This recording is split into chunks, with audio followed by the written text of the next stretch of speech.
So for a 18-year-old, where should someone start from? Interior design as a profession has a very, very low barrier to entry. You don't need to be overly concerned with the quality of education that you're receiving. It is far more important to hone your practical skills.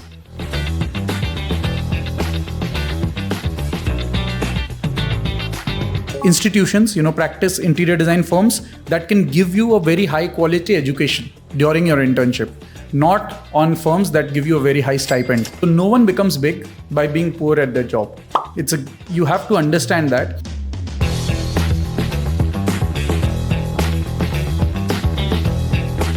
Welcome viewers to yet another exciting episode of Think Tank with Aman. Today we are stepping into the world of interior design and architecture. People say making spaces that are beautiful and functional is an art that takes years to come. But our guest today has mastered it in no time and has become one of the top names in Siliguri. He is the man, the visionary behind Six Who's architectural design studio. Let's welcome Ayush Arya to the show. Welcome Ayush Bhaiya to Think Tank with Aman. Thank you. It's my pleasure to be here. So the first question, I think design today has three elements. एक fashion हो गया, एक interior हो गया, एक graphic हो गया. Why did you choose interior design and what is the story behind Six Who's? So, Six Hues is basically.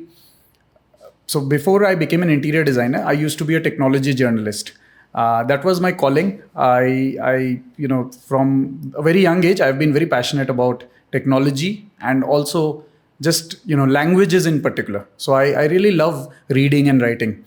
So I started writing about technology when I was in class 11 in Don Bosco School, and one thing led to the other, and I ended up becoming an editor, India editor for the Next Web. It was a magazine based out of the Netherlands, and I was the India editor. So I did that for about 7 years in total, the writing career. And during that time, I made an office for myself because I was stationed in Siliguri while I was writing for TNW. And so just the look of the office, used to inspire the visitors who used to come to my office. And I had done an interior design course from Chauringi, INIFD in Kolkata, Chauringi. Okay. And then I just decided, let's do it as a profession. So partly the inspiration was derived from my father, who really wanted me to sort of get into my own thing, do my own business rather than being employed by someone else. So then that was the spark that led me to start my interior design practice. But ये कीड़ा मतलब I think it's inspired by your dad कि entrepreneurship ही करना है, मतलब खुद का कुछ करना है. So yeah, I mean, having a family background where we are all businessmen, we belong to our larger family in Siliguri as well as in other parts of India. We are all into business. So it had to come down to business at the end of the day. Even while I was doing technology journalism, I had founded my own magazine. So the idea was that we would take that forward, and so that itself was a business. But unfortunately, that did not work out. And also, I had founded my own software company. Okay. So I've had quite a varied sort of career before I got into interior design. The first 7 years of my career, from class 11 till I was about 22 years of age, I experimented a lot. So I founded a software company, which I ran for about 1.5 years. And we put out one app, and it was called Notificant. Today, it's very common for you to be able to set a notification while you're at home to appear when you reach your office, right? But at that time, it was a very novel feature because you did not have GPS. GPS was very expensive in terms of battery consumption. So we had made an app that would allow you, while you were sitting at home, to give you a notification when you reached the office without using GPS. So that was our innovation. And we were able to launch one version of it, but then before we could launch the next version, we sort of ran out of our sort of initial funding that I had earmarked for that purpose. So then we decided to stop that business. But it was always there in the back of my mind that I had to do my own business someday. It just turned out to be interior design based on prompting from my father. So from journaling to software to interior design. So do you think, have you found your true calling after? Yeah, absolutely. After that, we have been doing interior design for 12 years now. So, in the beginning, my friends used to ask me, what are you doing this year?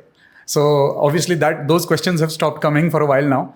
And for the last 5 years, I've also started my own home automation company, and by the name of Relay Automation. And that business is also doing quite well for itself.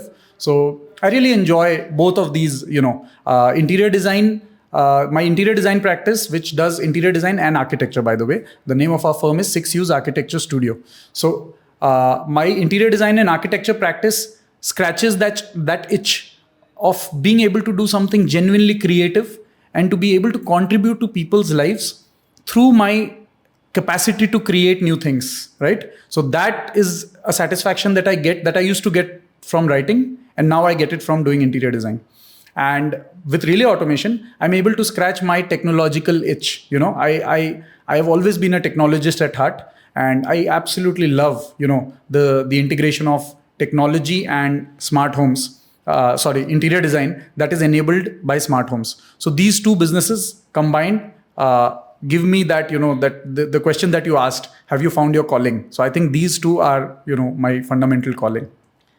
So now let's get to the point of this podcast. So this is basically for anyone who wants to start something in the field of interior designing, maybe either in the corporate world or something who wants to start up something of their own. So for a 18-year-old, where should someone start from? Right from some, I think 18 years में class 12 pass out हो जाते हैं. मतलब तो formal education, is it necessary at the undergrad level? Okay. So before I answer that question, I just want to take 1 minute to talk about people who are below 18, right? So we might have someone in the audience who's not 18 yet. So what do you do before you get to that point where you take that call, whether you want to do interior design or not? If you ever want to get into a creative field, it is very important to nurture and hone your creative skills. And the only way to nurture and hone your creative skills is to just throw yourself out there and do the things that you will eventually end up doing on a daily basis. So for example, if it is interior design, you need to know how to sketch, you need to know how to draw, right? So you can't wait to get into an interior design college or some kind of formal education in order to learn drawing. You really need to start early, because that gives you that advantage both within your while you are in education. It gives you an advantage over your peers, and later on in life it gives you that tremendous advantage. If you have that ability to sketch freehand, it really gives you an advantage in the field of interior design. If you're in some other creative profession, you should, for example, when I was writing, so the reason I got into writing was because from the age of 6, I had consistently and constantly I used to keep writing about technology, not professionally, just as my own practice, as a hobby, exactly. So that led me to doing that on a professional level, right? So that is what I would encourage for our younger viewers, that they should immediately start thinking of drawings, just drawings and sketches. That is a very, very important sort of base level skill, that you need in order to become an interior designer eventually, or an architect.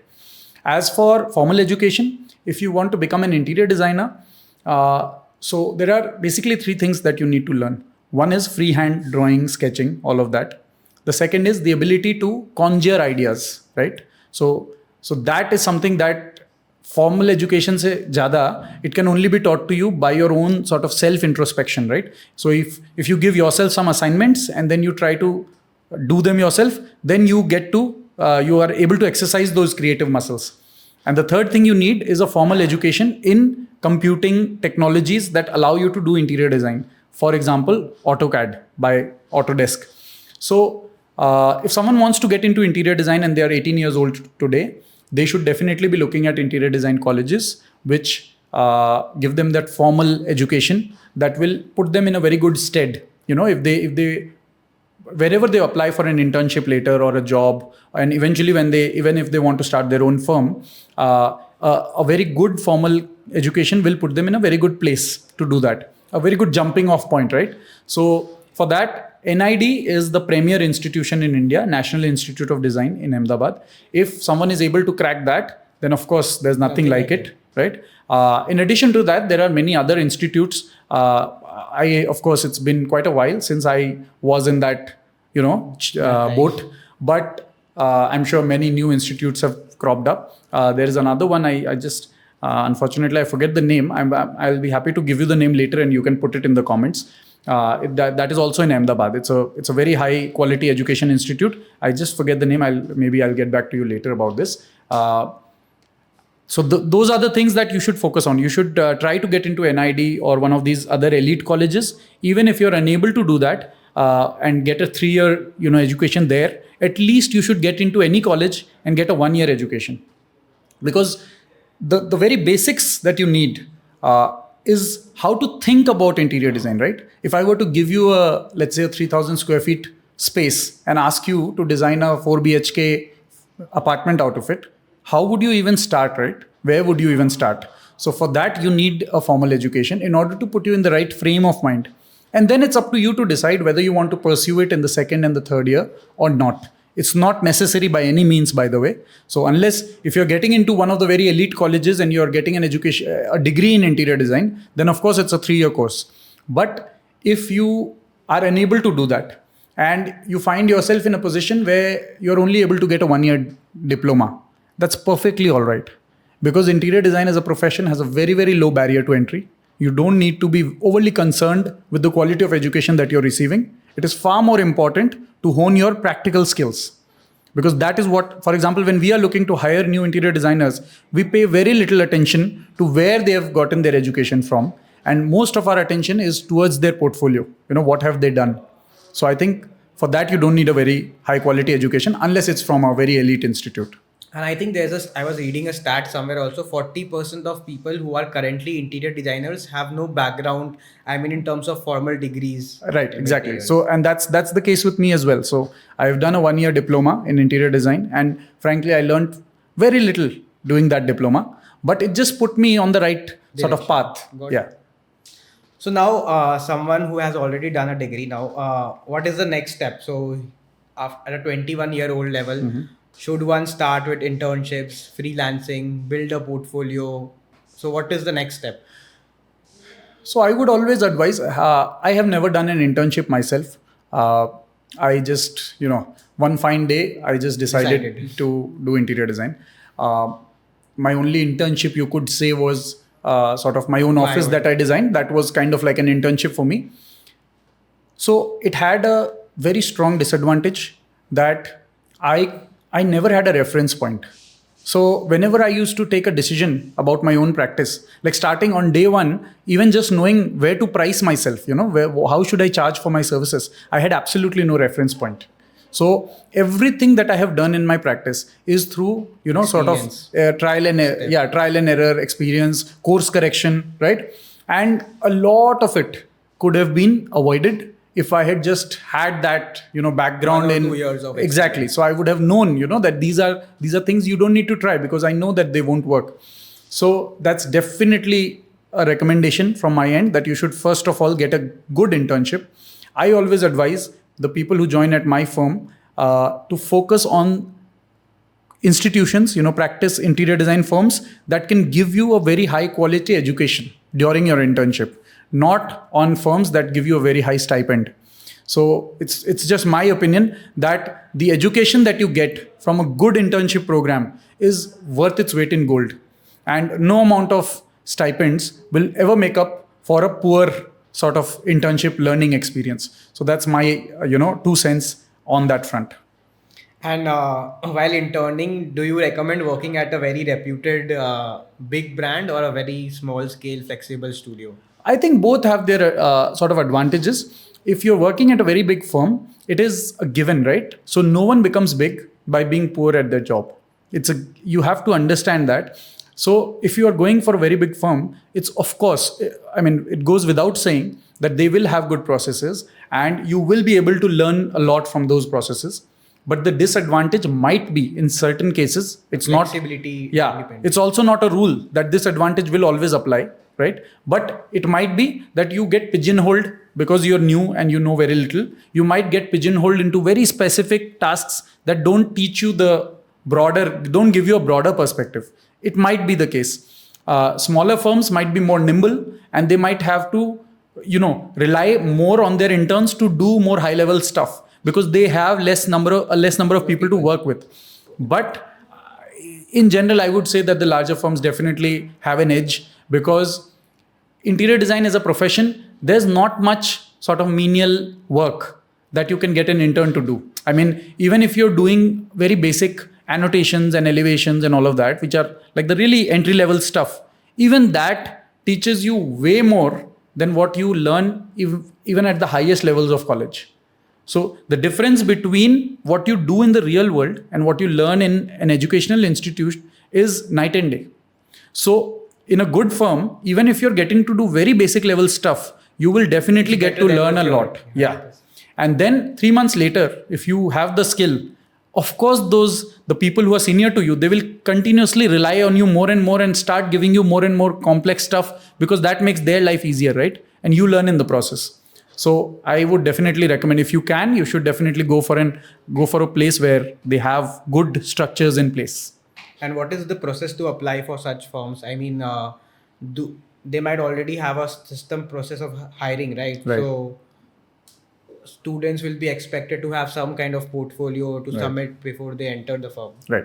So I would definitely recommend keeping an eye out on their social media presence, Instagram, website, all of that. So at 6Us, for example, we tend to advertise on our website whenever we have internships open, and we also advertise through Indeed. So, and we also talk directly to colleges in the region, and they send us, students. So if you want to join 6Us or any other firm that in your region is the premier firm in your region, those are the things to keep an eye out on. And I would recommend starting very early, but applying when it is the right time. So if we get an internship application and we tell them we would like them to join, but they say that they can only join 2 months later, that is generally not workable. So it's important to keep an eye out so that you know the pattern, which months do they have their internships open. That pattern should be known to you, but you should only apply when, if they accept, you should be able to say, I'll come from tomorrow, right? So that's one thing. And the second thing that I would advise is, if you really like a firm and if you really want to join that firm only and nothing else, right? It might be that they're not advertising for internships. So there are two ways to get into, and it's basically an insider tip. So there are two ways to get into those firms. One is through existing employees. So existing employees have a very disproportionate amount of influence in the firm on what, how new people get hired. So if you can influence one of the existing employees to vouch for you, then definitely you are in with a chance. And the second way is to directly email them through whatever means you can find through their website, and just put up your portfolio and get them to consider you. And during the interview, whenever you're if you are shortlisted for the process and you ultimately end up in front of someone in person, you should absolutely have in mind that it's your job to impress upon that person that you really want to join this firm and not any other. So I think those are a few things that can get your foot in the door in the really good firms. I think very well said. So अब थोड़ा creative side में आते हैं. मतलब every designer has a unique design process. Right. मतलब somebody says कि मेरे को इसी designer से कराना है. This is what suits my style. So how आपका क्या है, and how can a junior interior designer develop his or her unique style? So and is it necessary? Right. So see, developing a unique style, first of all, it comes with time. And secondly, it does not come through intention. So uniqueness, by its very definition, only comes through your internal character, right? So if Ayush Arya has a unique perspective on things and unique ways to look at things, right? Then automatically that will show up in my design, right? So I don't need to think, I want to be unique, because that is a short way of not being unique, right? So I think that should not be a focus for new people at all. I think for a new person who joining the industry, the first 3 years should be just about learning. That's it. One very big, very strong disadvantage that I find new people tend to have is immaturity, which is understood. It's a given. They are very young. Of course, they'll be immature. But if they can find that maturity in them, wherever they join, if they find a good place, if the place that they've joined is genuinely not good, they've been through a 3-month internship and they've found that they just don't have the right setup in order to contribute to their career, then of course you should leave that firm. But otherwise, I would strongly suggest to all new people, if you're joining a firm and you learn there for 6 months, you think, a lot of new people think, सब कुछ तो सीख लिया यहाँ पर. Let's go to another firm and now learn from there as well. Something else. I think that is a short way of sort of आधा ज्ञान जिसको बोलते हैं ना, having half knowledge about everything. Because you only really get trusted by any, company after you have been there for a while. So if you have been in 6Us for 1.5 years, that's the time when you start getting the really complex projects, where you start facing clients, where you start going out for selections yourself, where you sort of gain a level of autonomy that teaches you a lot without pushing you out into the real world suddenly, right? Because you have that safety, sort of dome of safety around you, that you're a part of 6Us. No one will allow you to make egregious mistakes, right? But you still get like that within that sort of dome, you have the freedom to sort of push the boundaries a little bit. But if you're not part of the dome and you're out in the real world, you will never know. Like even if you make massive failures, you won't learn from them because there's no one to tell you that what you did was a failure. It will only become apparent in the long run. And by that time, you've already sort of gotten habituated to doing things that way, which is not the right way to do. So that's something that I find that new people tend to lack. I think they should not focus on uniqueness. The first few years should definitely be dedicated to building your basics. So interior designs have been, I think, reputed for sometimes extending the timelines. बहुत time लगता है एक project बनने में 2 साल. So can you walk us through a typical design process for a project? Right from finalizing a client to the final handover. Okay. So at 6 Just the steps. Right. So we have the first step in interior design is basically, programming. So when a client comes to us, we sit with them and understand in a very granular level of detail what they require, the functionality that they require from the space that they are planning for themselves, and also the aesthetic choices that they would like us to make on their behalf, right? So our approach to design is to filter the client's sort of desires, requirements, expectations through our vision. Okay. So at 6Us, we create unique designs. But how do I know that? Not because we aim for creating unique designs. That's not our approach. But because we allow a lot of client input into our design process, it is bound to be unique because people are always unique. So, but we are there to be the editors, right? It's my job to be the editor. You are the writer. When you are making your own home, you are the writer and I am the editor. So you will, of course, come up with your own ideas, but then it's my job to ensure that the final outcome is absolutely polished right down to the last dotted, the dotted I and the cross T. So the first process is the programming part, where we understand in detail what they require, and that allows us to do the rest of the entire process. So we take very detailed notes during this process. Sometimes they run into 10s and 11s of pages, but they are really helpful throughout the project. Then we come to the floor planning part, where we visualize the space, and after the floor planning is completed, there's a lot of back and forth during the floor planning stage with the client. Once the floor planning stage is completed and the client is absolutely satisfied, we give them complete freedom. That is what I would advise all newbies who are new to the profession. If you find yourself doing an interior design for someone, it might be that this podcast is being viewed by people who have already started their own firm, right? 100%.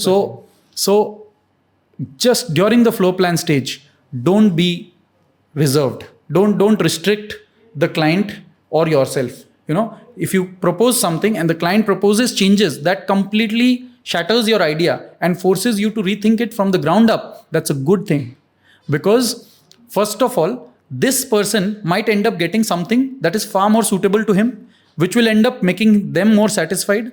And also your project will be a success. That is one advantage, right? But the larger advantage that you don't foresee is that you will learn how to treat that space in 2 different ways or 3 different ways that you never thought of. But this client is enlightening you for free. You are getting the benefit of their ideas for free. So what we do is we allow complete freedom in the floor planning process. Then we go on to the visualization process. So we create detailed mood boards where the entire site is visualized in terms of what material will go where, how will we structure the various spaces, how will we make sure that room A works well with room B, works well with room C, right? All of those things become part of the mood board. Once the mood board is completed, then we move on to the 3D visualization process, which we do for the vast majority of our projects. We do very high quality photorealistic 3D visualization because that is our approach. It's a very expensive endeavor, but we have been blessed to have the right sort of mix of clients who understand the value of spending some amount of money in 3D. yeah, on the 3D renders, so that you get such a fantastic and fine quality of output that you can rely upon it throughout the rest of the project to ensure that you reach that level of right. So the example that I give is to all my clients. Let's say there's a moon mission, right? You want to land on the moon. So is part of the plan, do the scientists, the astronauts and the scientists who are involved, do they come up with parts of the plan after the rocket has taken off? No, they never do, right? The entire plan is absolutely right down to the last, full stop, is planned in advance. And then it is executed absolutely perfectly, because even a 0.05% variation in the trajectory of the rocket will overshoot the moon and land up in outer space, right? So that's how we tend to think of our designs as well. So when we are doing the 3D visualization, we absolutely make sure that it is planned right down to the finest detail, and then we intentionally do not allow the client or ourselves to mess about with the design too much, because otherwise you won't end up making what you set out to make. So that's what we do. And then we create the construction drawings. The construction drawings are very detailed.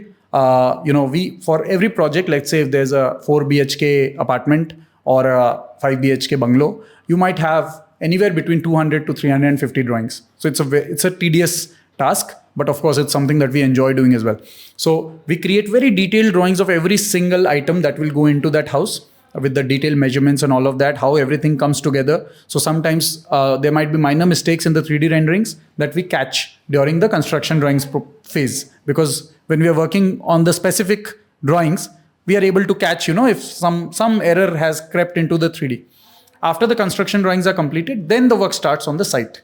And then you start from the entire process. That's a long conversation, because the entire process on the site then starts, right from the civil work. Then you have the electrical, plumbing, waterproofing, HVAC, automation, all of that goes in. And then you have the carpenter and the flooring and the ceiling come in. And then later you have the paint and the polish and the wallpapers, furnishings, glass partitions, all of those. And then in the end, you put on the finishing touches, the accessories, the artifacts, the paintings, the planters, the decoratives, all of that. So how long does a process normally take? So again, see, it depends varies, upon but project still, to project. Yeah. But still, for example, if we take a reference of a 4 BHK house. Right. So how long, right from finalizing a client to the final handover? So I would say in the typical project where the project is absolutely ready for execution and there is no delay on that end, and there is also no delay on the client's side during execution, in the sense that the materials are paid for on time, they are ordered on time, they are delivered on time, and the laborers are paid on time, and they are always working as per the schedule. I would give it between 8 months to 1 year. That's what typically, for a 4 BHK, in which the design process takes the initial 4 months. That's the design process will take that much time. And then the execution will take up about 6 months to 8 months. So that's a 12-month process. If the client is in a tearing hurry, so we might expedite the design process to maybe 3 months. And then during the execution also, we work 1 or 2 months. Right. So we try and get it done a little faster. So now coming for the $1 million question, I think money is the main motivator for every career option. So how much do typical interior designers earn? And here we can bifurcate into various income streams, right? From someone who is joining into a corporate or someone who wants to start up an interior design studio. So on an average level, how much do typical interior designers earn? I would sort of beg to differ on the part about money being a driving force. I'm sure it is for most people, but genuinely for 6Us, it's not. I'm not being sort of. It's not a cliche. We genuinely do not work for money, and I personally believe that at least in the creative fields, if you're working for money, money will be hard to come by. That's my core belief. If you're genuinely working to create extraordinary things, people will recognize that, and money will follow. That is our approach. That has always been our approach.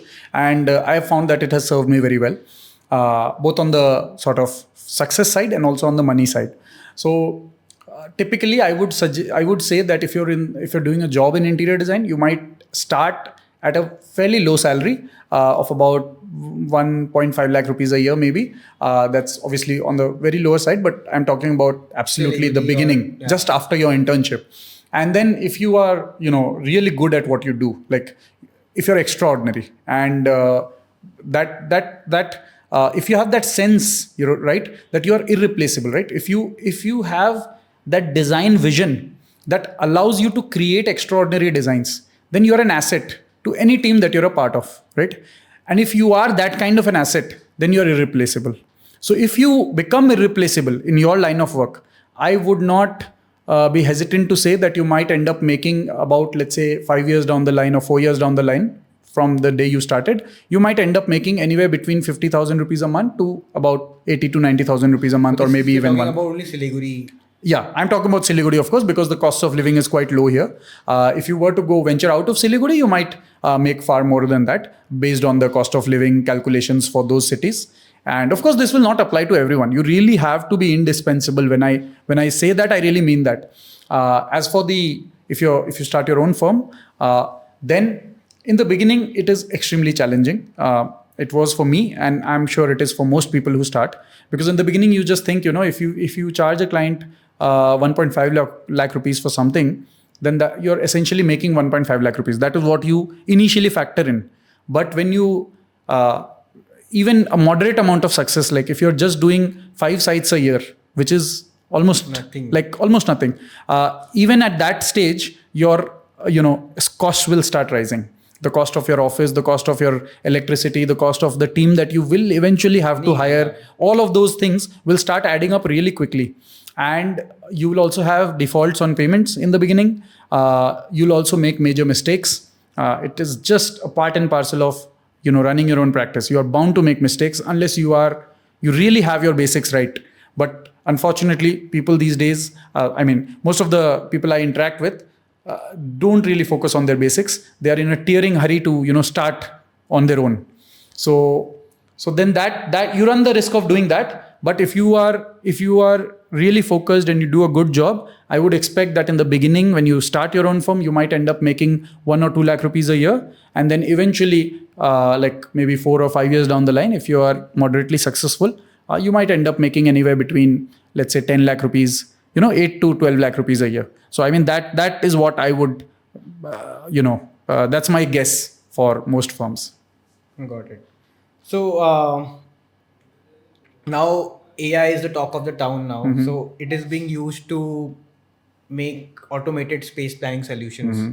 So what is your take on AI disrupting the interior industry, and how do you foresee that? So I think AI will disrupt the low-paying jobs and the less effort wala positions in every industry across the world, everywhere, right? So, if you are a copywriter whose only job is to take in, some idea and write very basic sort of lines about it, your job has already been replaced. You are no longer, you're redundant, basically. So, it goes for graphic design, it goes for logo design, it goes for everything, basically. Whatever falls within the purview of AI will be taken care of by AI for the absolute beginner level positions. But the moment you rise beyond that, right, at least as of today, the AI that we see today and the trajectory that is visible to me, even as a technologist, at least for the next 5 years, I don't see AI replacing any of the really good high-paying jobs. You cannot hire a programmer you cannot hire an AI to replace a programmer for you. It's just not possible. So at least today, you never know, 10 years down the line, you don't know. But I believe that because interior design as a profession is intricately linked with the real world, like in programming, everything is digital. In graphics design, everything is digital. But in interior design, the digital part, the creating the design part is only 20% of the actual work. The execution is equally important. 100%. So even if in a far-fetched scenario where AI is able to create absolutely completed interior design projects as per your specifications and without the mistakes that are very very common right now. If you were to try to use AI for interior design, you would quickly realize the limitations. So even if it solves all of that and it evolves beyond a point where we can imagine right now, right, that is the fear, right? So even if it does that, it cannot replace like your interaction with me during while we are working on your home. It cannot replace that. You cannot talk The to human element, the human connection will still be exactly. You cannot talk to AI about where you can make a chorkhana to hide your sensitive documents in your house. That's not something AI can help you with. Or you cannot tell like very specific requirements cannot be communicated to AI in a manner that is comfortable for you to communicate first of all, right? And then the AI for the AI to understand on that level is not possible. Ultimately, AI is generative. What it is doing is it is taking existing data, millions of data points, and it is rehashing it to create something. It is not creating unique things. It is not creating new things. So interior design is fundamentally about creating new things. So I don't think it can ever really replace. So let's get to the final point, Yeah. and here we have the rapid fire. Okay. So very two rules here. One, you have to be very very rapid. Okay. And one or two word answer. Okay. Take it. So the first is, if budget wasn't a constraint, dream project that you would want to design. Taj Hotel. Instagram or Pinterest, where do you find more inspiration? Pinterest. Two tips, the short ones for budding designers. Be honest. Be true to yourself. If you could delete one color from the world of design, which color would it be?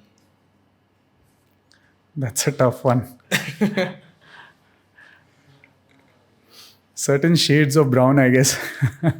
But brown is extensively been used I know. That's why I said certain shades. Favorite place in the world for architectural inspiration? It's an unconventional choice, I know, but Bangkok. Biggest nightmare, a client who keeps changing their mind or one who gives no input at all? A client who keeps changing their mind. And last question, the next big design trend for the next decade? Simplistic pared down designs. I think those are here to stay. Yeah. So I think the world of architecture, interior design is completely explored today. Thank you so much, Ayush Bhaiya, for doing this. You're welcome. And thank you so much, viewers, for watching till the end.